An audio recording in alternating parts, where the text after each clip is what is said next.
오늘은 호세아서 7장 말씀 보도록 하겠습니다. 호세아 7장 말씀은 굉장히 간단합니다. 이 말씀은 하나님께서 이스라엘을 치료하실 때라고 하는 말씀으로 시작되고, 또 이스라엘의 치료하실 병은 바로 영적 간음, 혼합주의에 빠져 있는 그 이스라엘의 모습입니다. 여기 호세아 7장에서의 재밌는 표현 중에 하나는 뒤집지 않은 전병이라는 표현이 하나 나오는데요. 우리가 이게 젖을 구우면 앞뒤로 잘 노릇노릇하게 구워야 되잖아요. 근데 한쪽은 새카맣게 타고 한쪽은 전혀 익지 않은, 그러니까 한쪽 면만 익은 전병에 대한 표현이 나오면서 이스라엘 백성들이 그렇다. 하나도 하나님 앞에 쓰임 받을 게 하나도 없는 사람들이다라고 하는 것에 대해서 말씀하십니다. 자, 그러면 1절 말씀부터 한번 살펴보면서 오늘 호세아서 7장 말씀을 깊이 보도록 하겠습니다. 호세아서 7장 1절은 이렇게 시작합니다. 내가 이스라엘을 치료하려 할 때에 라고 합니다. 내가 이스라엘을 치료하려 하겠다. 하나님의 마음이 나는 이스라엘을 버려두지 아니하고 이스라엘을 나는 고칠 것이다 라고 하시는 그 하나님의 강력하신 그 의지에 대해서 말씀하십니다. 자, 6장 1절에서 뭐라고 시작했습니까? 오라 여호와께로 돌아가자. 이렇게 말씀하시죠. 이제 우리가 여호와께로 돌아가자라고 6장 1절에서 얘기 나왔습니다. 오라 우리가 여호와께로 돌아가자. 그가 우리를 찢으셨으나 도로 낫게 하실 것이요 그가 우리를 치셨으나 싸매어 주실 것이다 라고 말씀하셨어요. 하나님이 우리를 살리실 것이다 라고 말씀하셨죠. 자, 그런데 오늘 여기 보면 7장 1절에 내가 내가 이스라엘을 치료하겠다 라고 나옵니다. 하나님은 살리시는 분이십니다. 하나님 가까이 가면 치료되고 하나님 가까이 가면 회복된다라고 분명히 말씀하시죠. 내가 이스라엘을 치료하려 할 때에 에브라임의 죄와 사마리아의 악이 드러나도다라고 말씀하십니다. 하나님 앞에 나아가면 그 죄악이 온전히 드러나죠. 상처를 치료하기 위해서는 환부가 어떤 상태인지 분명히 봐야 합니다. 골맞은 것을 고치기 위해서는 고름을 짜내야 됩니다. 하나님은 찢지만 우리를 새롭게 치료하신다. 내가 치료하려 할 때에 죄와 악이 드러났다. 에브라임은 무엇입니까? 이스라엘이고요. 사마리아는 어디입니까? 바로 이스라엘의 현재 북이스라엘의 수도입니다. 이스라엘과 사마리아, 나라와 수도 얘기를 하는 거죠. 대한민국과 서울이 다 서울의 악이 드러났다. 뭐 이렇게 얘기하는 것과 똑같은 것입니다. 2절에 보시면 내가 그들을 치료하려 할 때에 라고 얘기하죠. 그러면서 2절에 보시면 내가 모든 악을 기억하였음을 이렇게 말씀하십니다. 하나님은 어떤 분이신가요? 모든 악을 기억하신다. 모든 악을 기억하신다. 그런데 어떻습니까? 사람들은 그들이 마음에 생각하지 않고 있다. 하나님이 우리의 악을 아신다는 것을 마음에 두지 않는다라고 얘기합니다. 왜 그럴까요? 바로 한 가지만 생각하는 거죠. 그들의 악을 다 감추고 그들의 악이 드러나는 것을 그들은 걱정하고 염려하기 때문입니다. 이제 그들의 행위가 그들을 에워싸고 내 얼굴 앞에 있도다. 3절 그들이 그 악으로 왕을 그 거짓말로 지도자들을 기쁘게 하도다. 자, 여기 왕은 누구입니까? 여로보암 왕 2세입니다. 이 왕을 어떻게 해요?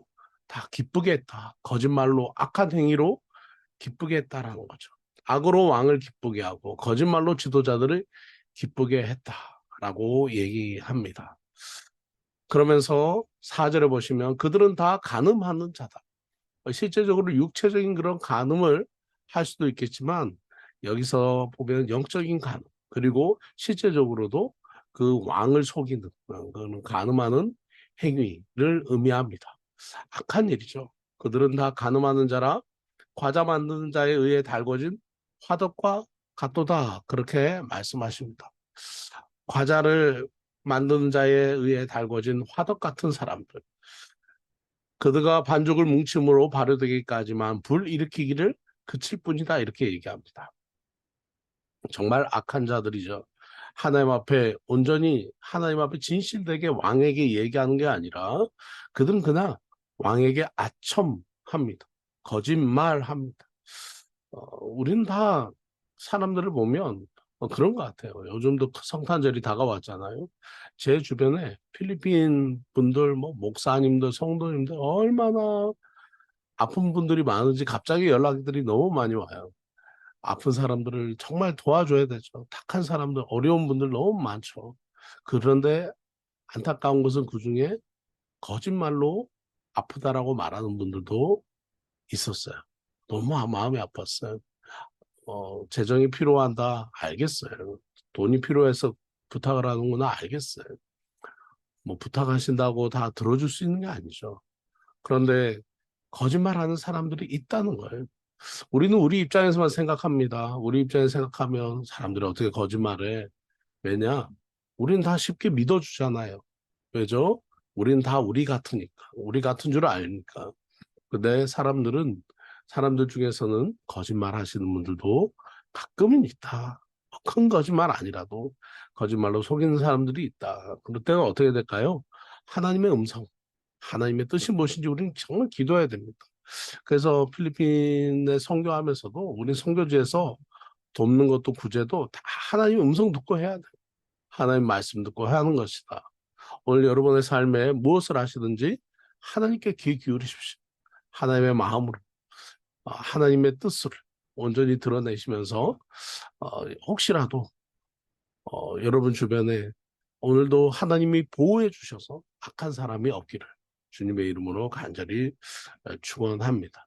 자, 여기 보면 4절에 달궈진 화덕과 같다라고 얘기가 나와 있습니다. 달궈진 화덕 같다. 화덕 우리 그 필리핀은 숯불로 다 성도 그 현지인들이 밥을 해 먹잖아요. 화덕을 달구죠. 그 안에다가 이렇게 뜨겁게 달굽니다. 한 뭐 큰 거는 한 1m 가까이 되기도 하고 허리 무릎 이상 오기도 하고 작은 것은 뭐 발목 정도 발목보다 조금 높은 거예요. 자그마한 화덕으로 식사를 합니다. 자 거기다가 어떻게 항상 불을 떼죠. 달구어진 화덕 항상 뜨거워요. 뭘로 뜨거울까요? 바로 거짓말하는 거죠. 그 마음속에 계략과 음모, 거짓말로 항상 달궈져 있는 상황. 그 거짓말로 항상 생각하고 있는 상황.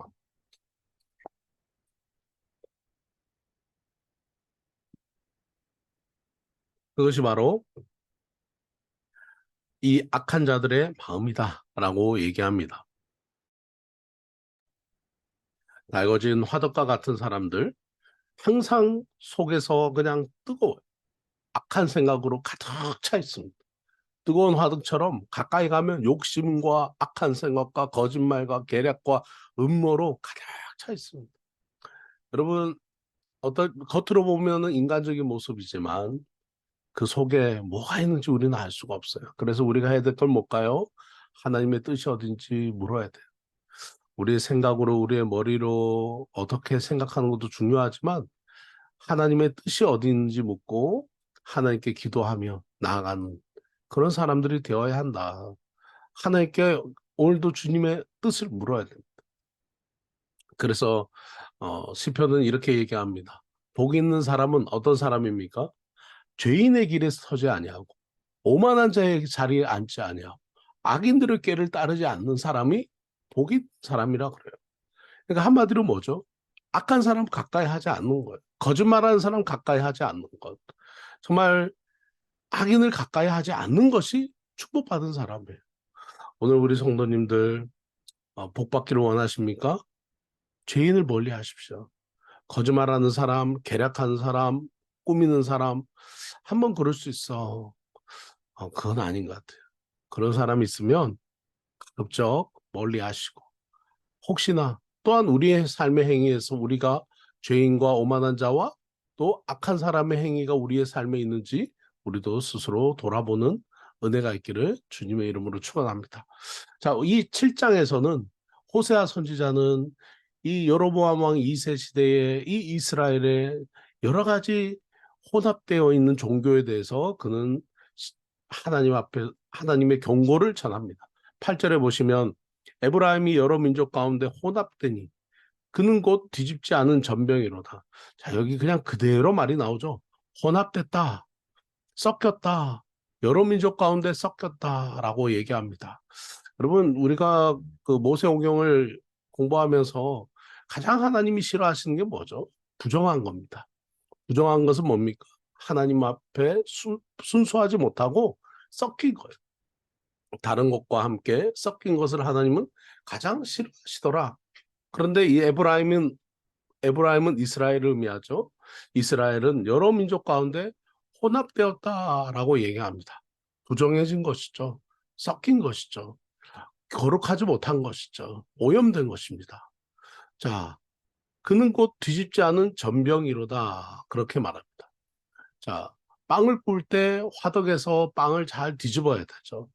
어, 잘 뒤집어야 됩니다. 이스라엘의 그 화덕은 그 이렇게 반죽을 해서 아마 그 화덕 안에다가 이렇게 탁탁 붙이는 것 같아요. 어느 정도 익으면 이렇게 되고. 그러면 안이 이렇게 깨끗해야 되잖아요. 뒤집어줘야 돼요. 안 그러면 한쪽 면만 새까맣게 타게 됩니다. 바로 에브라임의 모습이 그랬다는 거죠. 뒤집지 않은 전명이라는 뜻이 뭡니까? 한쪽은 새까맣게 타고 한쪽은 안 익은 거. 한쪽은 밀가루가 그대로 남아있고 한쪽은 새까맣게 탄 것을 의미합니다. 한마디로 먹을 수 없는 전병인 거죠. 사용할 수 없는 전병인 거죠. 북이스라엘의 모습, 이 에브라임 북이스라엘의 모습은 실상은 겉으로는 하나님의 백성이지만 하나도 쓸 수가 없는 사람인 거예요. 왜냐? 혼합됐기 때문이죠. 앞과 뒤가 다른 전병. 하나는 새까맣게 타고 한 면은 익지 않은 그 전병의 모습처럼 먹을 수 없고 사용할 수 없는 게 바로 북이스라엘의 모습이다라는 거죠. 북이스라엘이 다른 민족 가운데 혼합되어서 하나님의 순수한 백성이라는 정체성을 잃어버립니다. 하나님의 자녀인지 상실합니다. 정말 너무 안타까운 거죠. 하나님만 의지해야 되죠. 하나님의 자녀라는 뜻은 무엇입니까? 하나님만 의지합니다. 하나님을 의지합니다. 사람을 의지하는 게 아니죠.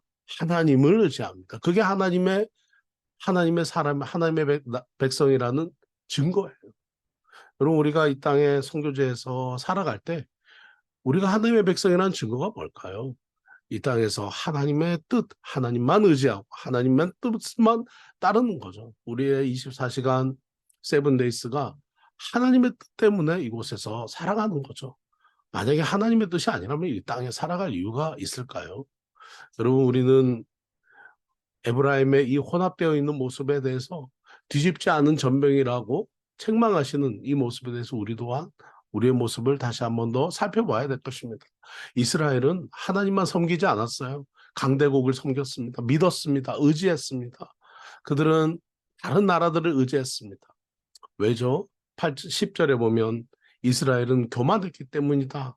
그 얼굴에 나타났다. 이스라엘의 교만은 그 얼굴에 드러난다니 그들이 이 모든 일을 당하여도 그들의 하나님 여호와께로 돌아오지 아니하며 구하지 아니하였다. 그렇게 얘기합니다. 강대국들을 의지했지만 강대국들은 자기들의 힘을 감추고 언제든지 이스라엘을 삼키려고 계획하고 있었던 것을 우리는 기억해야 될 것입니다. 겉으로는 웃지만 속으로는 발톱을 가지고 있는 거죠. 언제든지 해하려고 하는 것이죠. 오늘날도 뭐 외교를 하면 당연하죠. 외교에서는 속을 드러내지 않는 거죠. 원하는 것을 얻기 위해서는 감춰야 됩니다. 당연히 이때도 이스라엘을 의지했던 아수르와 애굽 이런 강대국들은 이스라엘 향해서 발톱을 감추고 있었습니다. 결국은 그 숨겨졌던 발톱으로 어떻게 했나요? 음, 이스라엘을 공격했습니다. 위태로운 상황이에요. 그런데 그 위태로운 상황인 이스라엘이 자기들만 위태로운 상황인지를 몰랐던 거죠. 왜죠? 교만했기 때문입니다. 이 모든 일을 당하여도 그들의 하나님 여호와께로 돌아오지 않았다라고 얘기합니다. 왜죠? 영적인 교만이 때문입니다. 어, 정말 안타까운 거죠. 여로보암 왕 2세 부강했던 그 아주 부강했던 국력에 대해서 그들은 자랑하고 의지했지만 그들은 어떻습니까? 하나님을 의지하지 않았다. 이것이 바로 영적인 교만이었다. 여러분, 우리는 어떻습니까? 저와 여러분은 어떻습니까? 신앙생활에서 가장 조심해야 되는 게 교만이죠. 이 교만에 빠지면요, 증거는 하나님을 찾지 않아요. 하나님을 구하지 않아요. 하나님을 의지하지 않아요. 그래서 하나님이 채찍을 드세요. 그래서 회초리를 드세요. 그러면 마음이 납작해져서 하나님을 찾아요. 하나님의 음성을 들으려고 하고 주님의 뜻이 무엇인지 구합니다. 근데 또 평안해지면 어떨까요? 하나님을 찾지 않아요. 호세아서에서 우리가 꼭 기억해야 되는 것은 뭡니까? 평안할 때 하나님을 찾으라는 거죠. 평안할 때 오라 우리가 이제 여호와께로 돌아가자라고 얘기하는 거죠. 평안할 때 하나님을 찾아야 돼요. 뭔가 좀 될 때 하나님을 찾아야 돼요. 우리는 조금 되면 우리의 마음을 놓쳐요. 늘 겸손해야 됩니다. 늘 하나님의 음성을 들어야 됩니다. 그렇지 않으면 이렇게 어려웠던 북이스라엘의 모습처럼 정말 하나님의 하나님을 찾지 않는 상황에서 한순간에 모든 것을 다 잃어버리게 될 것입니다. 11절 보세요. 에브라임은 어리석은 비둘기 같이 지혜가 없더라. 이렇게 얘기하잖아요. 이스라엘은 지혜가 없어서 하나님을 찾지 않습니다. 하나님 찾지 않고 누구를 부르짖습니까? 애굽을 향하여 부르짖고 아수르로 가고 있다라고 호세아서는 얘기합니다. 이스라엘 백성들은 아수르와 애굽을 오가면서 어리석은 비둘기 같은 행위를 하고 있었습니다. 하나님 대신 이 강대국들을 더 의지했다라는 거죠. 오늘 저와 여러분은 어떻습니까? 오늘 정말 우리는 하나님만 의지하나요? 아니면 하나님보다 또 다른 것을 의지하고 있나요? 다시 한번 우리의 마음을 내려놔야 돼요. 하나님만 의지해야 됩니다. 하나님만 따라야 됩니다. 하나님이 우리의 삶의 해답입니다. 하나님께로부터 모든 것이 오는 것입니다. 하나님이 역사하시는 것입니다. 하나님의 음성을 듣고 그 하나님 안에서 주님을 따를 때 주님은 우리에게 무엇을 주십니까? 천국 잔치를 베풀어 주시고 우리에게 큰 축복을 주시고 우리에게 진정한 평안을 주십니다. 그것이 바로 또한 성탄의 기쁨이죠. 성탄절 예수님이 이 땅에 오신 주님이 우리를 찾아오셨어요. 우리가 주님을 찾기 전에 주님이 우리를 찾아오신 이 성탄의 의미를 기억하면서 그래 나는 하나님만 의지할 거야. 다른 것을 의지하지 아니하고 오직 하나님만 의지할 거야. 라고 생각하면서 주님만 따르는 오늘 우리 모든 성도님들 그래서 하나님 축복받는 우리 성도님들 되시기를 정말 간절히 바라고 기도합니다.